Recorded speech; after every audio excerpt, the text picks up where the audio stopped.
বাচ্চারা যখন হুটহাট করে পিৎজা খাওয়ার বায়না ধরে, বাসায় চিজ থাকে না, তখন চিজ ছাড়াই ঝটপট করে এই পিৎজাটা বানিয়ে দিতে পারবেন। কোনো প্রকার ওভেন ছাড়া চুলাতেই 1 কাপ আটা দিয়ে এই পিৎজাটা খুব সহজেই তৈরি করে নিতে পারবেন। পিৎজাটা তৈরি করার জন্য প্রথমে আমি পিৎজার ডোটা তৈরি করে নিব। এখানে নিয়েছি 1 কাপ আটা, 1 চা চামচ চিনি, 1 চামচ ইস্ট এবং স্বাদ মতো লবণ দিয়ে এখন সবকিছুকে ভালোভাবে মিশিয়ে নিব। এরপর এখানে দিয়ে দিব 2 চামচ গুঁড়া দুধ। গুঁড়া দুধটা দেওয়ার চেষ্টা করবেন, তাহলে এই রুটিটা খেতে বেশি মজা লাগবে। এখন সবগুলো উপকরণকে আগে হাত দিয়ে ভালোভাবে মিশিয়ে নিব। ভালোভাবে মিশিয়ে নিয়ে এখানে আমি দিয়ে দিব কুসুম গরম পানি। কুসুম গরম পানি দিয়ে অল্প অল্প করে দিব আর একটা ডো তৈরি করে নিব। ডোটা বেশি শক্ত করব না, একটু নরম করে ডোটা তৈরি করে নিব। অল্প অল্প করে পানি দিতে হবে আর ডোটা তৈরি করে নিতে হবে। ডোটা মাখানোর সময় একটু নরম মনে হচ্ছে, তবে এখন আর আমি আটা দিব না। 1 চা চামচ সয়াবিন তেল দিব। তেলটা দিয়ে এখন আবারও ডোর সাথে খুব ভালোভাবে মিশিয়ে নিব।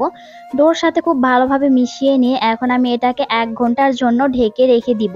এখন পিৎজার জন্য একটা সস তৈরি করে নিব। প্রথমে চুলায় একটা প্যান বসিয়ে দিয়ে 1 চামচের মতো সয়াবিন তেল দিয়েছি। এরপর দিয়েছি 1 চামচ ময়দা। তেলের সাথে ময়দাটাকে ভালোভাবে ভেজে নিব। এরপর দিয়ে দিব 1/2 কাপের মতো গরুর দুধ। দুধটাকে নেড়েচেড়ে ময়দার সাথে ভালোভাবে মিশিয়ে নিব। এরপর এখানে দিয়ে দিব শুকনো মরিচ। শুকনো মরিচকে এরকম ছোট ছোট করে কেটে নিয়েছি। এরপর দিয়ে দিব একটা ম্যাজিক মশলা। এরপর স্বাদ মতো লবণ দিব, দিয়ে ভালোভাবে মিশিয়ে নিব।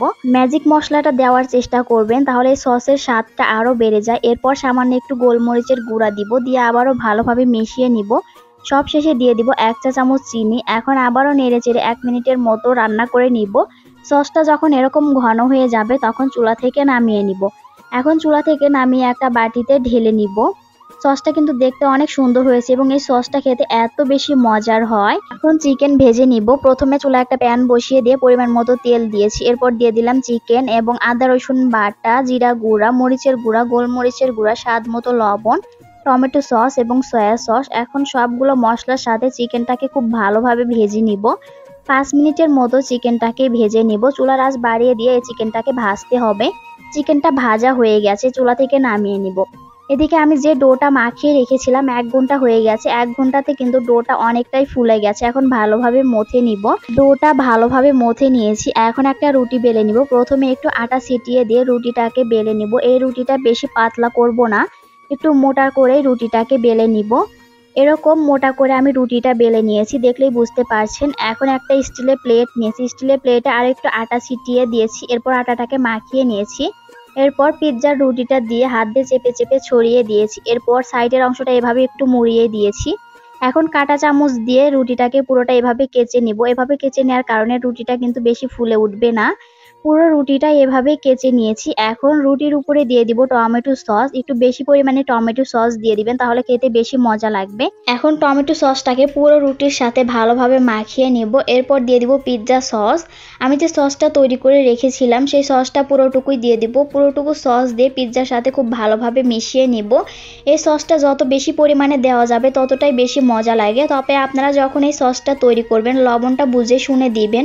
লবণ কিন্তু বেশি দেওয়া যাবে না।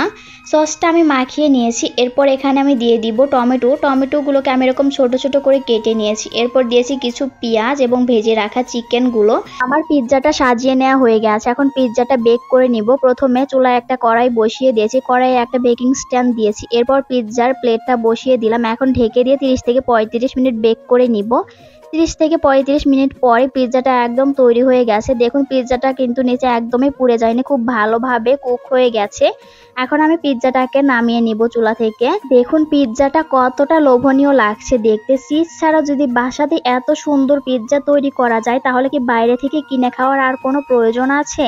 বাচ্চারা হুটহাট করে বায়না করলে বাসাতেই খুব সহজেই পিৎজাটা তৈরি করে দিতে পারবেন। বাইরে থেকে কেনার কোনোই দরকার নেই। পিৎজাটা খেতে এতটাই বেশি মজার, আপনারা বাসায় একবার হলেও তৈরি করে খেয়ে দেখতে পারেন। আর খাওয়ার পরে আপনাদের কাছে কেমন লেগেছে অবশ্যই কমেন্ট করে জানাবেন।